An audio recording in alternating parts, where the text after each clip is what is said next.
Jumat siang ini calon presiden terpilih Prabowo Subianto baru saja bertemu dengan Ketua Umum Partai Nasdem Surya Paloh di kantor DPP Partai Nasdem, dan ini pertemuan yang menarik karena Nasdem saat ini tengah dibicarakan dan berpotensi untuk bisa masuk ke koalisi dari Prabowo Subianto. Untuk bisa membaca lebih lanjut, sudah bersama saya analis politik dari Parameter Politik Indonesia, Mas Adi Praitno.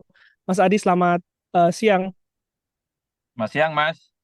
Mas Adi, ini baru saja eh, Prabowo Subianto bertemu dengan eh, Ketua Umum Partai Nasdem Surya Paloh. Bacaannya seperti apa nih, Mas Adi?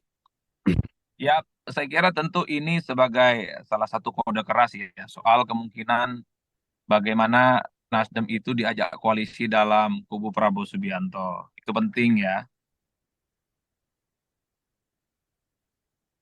Kode kode keras koalisi ya, Mas? Iya, ini kan tentu sebagai bentuk bagaimana tidak lanjut ya dari pernyataan Nasdem beberapa hari yang lalu yang menerima soal putusan KPU yang memenangkan Prabowo Gibran, dan setelah itu kemudian menyatakan selamat ya kepada Prabowo ke Gibran. Jadi inilah sebenarnya yang membuat kenapa Prabowo itu menjadikan Nasdem sebagai pertama kalinya partai politik yang didatangi. Tentu ini kode-kode keras soal kemungkinan bagaimana Prabowo ini akan mengajak Nasdem ya dalam koalisi di 2024 gitu. Pertanyaannya, kenapa Nasdem ini menjadi sangat menarik untuk Prabowo untuk diajak masuk bergabung ke koalisi, Mas? Karena kita tahu saat ini koalisi dari Prabowo sendiri sudah besar, sudah banyak partai di sana. Kenapa Nasdem ini menjadi penting?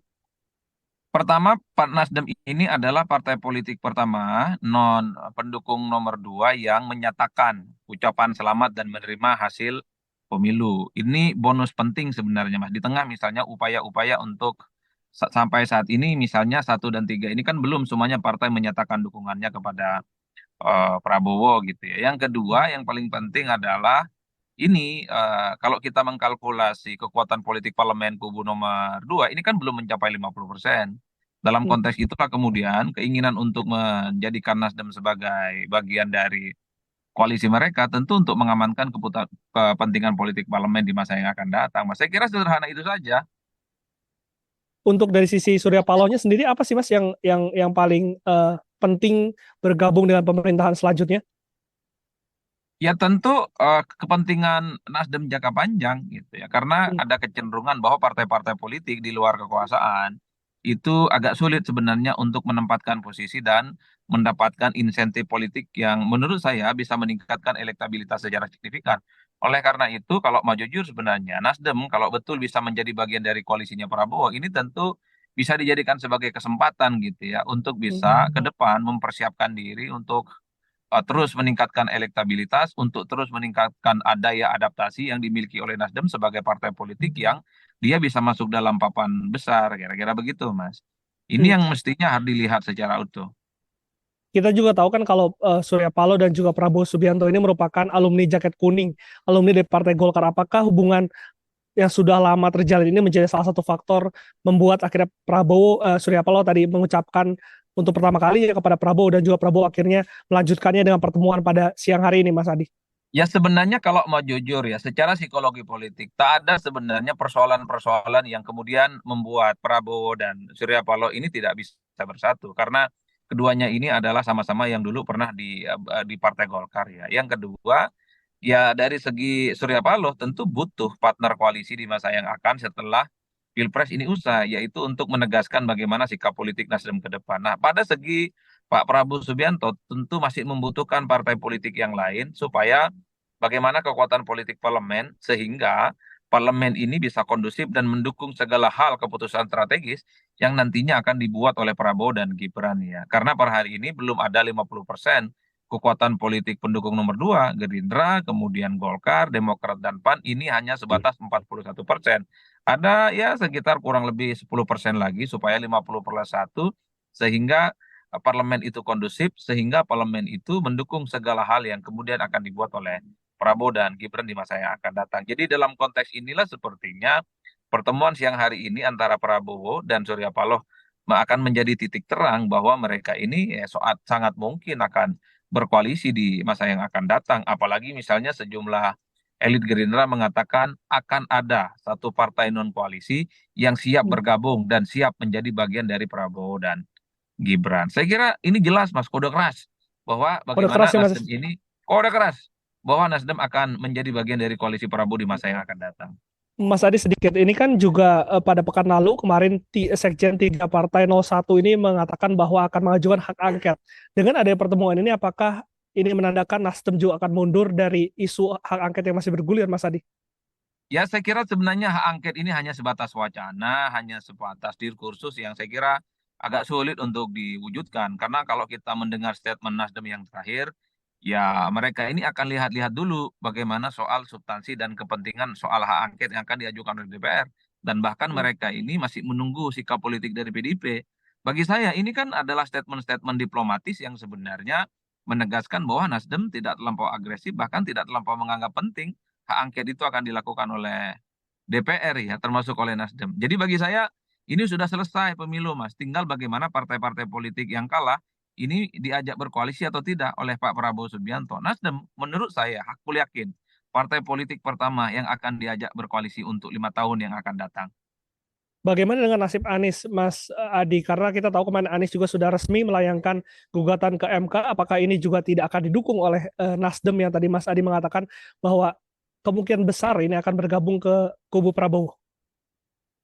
Ini yang saya sebut gugatan ke MK ini adalah hak konstitusional. Bagi saya Hmm. ini tidak lebih dari sekedar untuk menggugurkan kewajiban bahwa sebenarnya ada hak yang dimiliki oleh setiap paslon untuk mencari keadilan, terutama untuk mengungkap dugaan-dugaan dan tuduhan-tuduhan adanya kecurangan sepanjang pemilu. Tapi kalau berharap betul dari Nasdem menjadi backing Anies ya terkait dengan Mahkamah Konstitusi, rasa-rasanya agak sulit.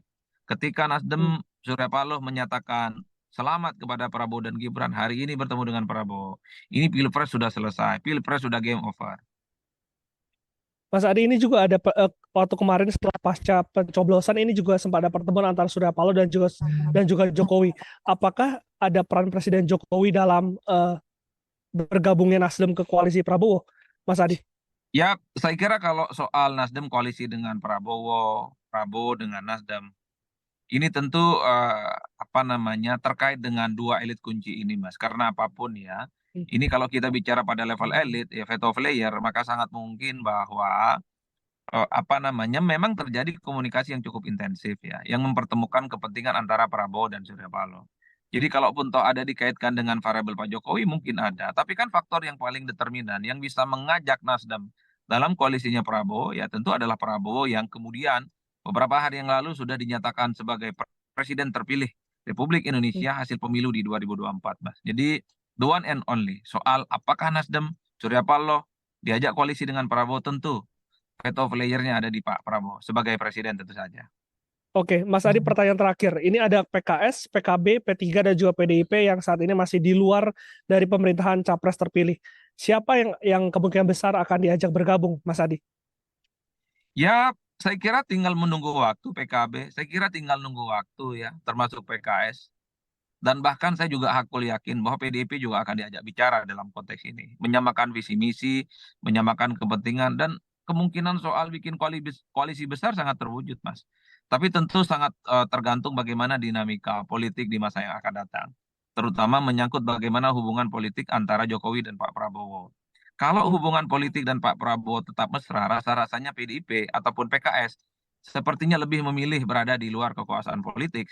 Tapi kalau hubungan Prabowo dengan Pak Jokowi tak lagi membaik, bukan tidak mungkin PKS dan PDIP akan menjadi bagian dari koalisinya Prabowo di masa yang akan datang. Karena jarak psikologis antara PDIP dan Jokowi itu lebih kuat ketimbang jarak psikologis PDIP dengan Gerindra. Beberapa hari lalu kita mendengarkan bahwa orang-orang PDIP merasa nggak ada persoalan apapun dengan Prabowo. Persoalan Hmm. PDIP itu hanya dengan Pak Jokowi, bukan dengan Pak Prabowo. Bagi saya ini satu sinyalmen, bukan tidak mungkin bahwa PDIP pun di masa yang akan datang ini juga akan bisa menjadi bagian dari koalisinya Prabowo. Bukan tahun ini, tapi di masa-masa yang akan datang. PDIP tentu akan berhitung soal bagaimana intensi dan kepentingan politik mereka. Karena ada kecenderungan di Indonesia itu, Mas, yang kalah itu dirangkul, yang menang pun juga membutuhkan pihak yang kalah untuk Hmm. mempersolid barisan-barisan politik. Tentu untuk mengamankan segala kepentingan politik yang ada.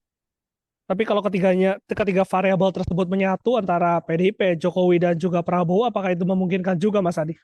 Rasa-rasanya sulit, Mas. PDIP itu sepertinya agak sulit untuk bergabung dengan Prabowo selama Prabowo ini masih akrab dan mesra dengan Pak Jokowi. Tapi Hmm. kalau Jokowi dan Prabowo tak lagi mesra, maka sangat mungkin PDIP akan menjadi bagian di dalamnya. Kalau PKB sudah hampir pasti ya Mas ya, karena kan kita tahu di koalisi Prabowo sendiri baru ada PAN di sana yang partai Muslim gitu. Kalau PKB Ya, sendiri apakah kemungkinan besar akan bergabung? bisa dilihat dari dua hal, dari segi Pak Prabowo, apakah Pak Prabowo ini membutuhkan PKB atau tidak. Kalau Hmm. membaca irisan variasi Islam, sepertinya butuh. PAN itu adalah representasi politik dari Muhammadiyah. Hmm. Tentu di koalisinya Prabowo ini membutuhkan representasi politik dari kalangan Nahdlin. Jawabannya adalah PKB. Yang kedua, PKB ini adalah partai politik yang perolehan pileknya nomor 4, Mas.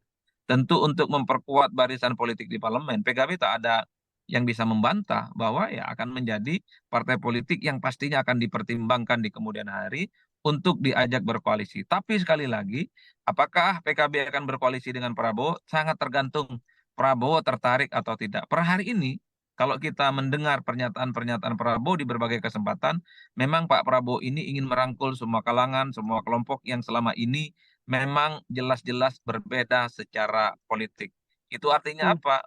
Filosofi politik Pak Prabowo adalah kolektif kolegial. Pilpres boleh usai, pilpres boleh saling bersaing, tapi yang paling penting setelah itu saling bekerja sama untuk sama-sama memajukan bangsa dan negara. PKB, PKS, Nasdem, dan bahkan PDIP sangat mungkin akan diajak koalisi. Oke, sangat mungkin. Terima kasih Mas Adi, waktunya Direktur Eksekutif Parameter Politik Indonesia sudah bergabung dengan Liputan 6 SCTV. Siap, Mas, siap. Demikian perbincangan saya dengan Adi Praitno, Direktur Eksekutif Parameter Politik terkait dengan pertemuan antara Surya Paloh dan juga Prabowo pada siang hari ini. Saya Glenn Joshua, salam SCTV.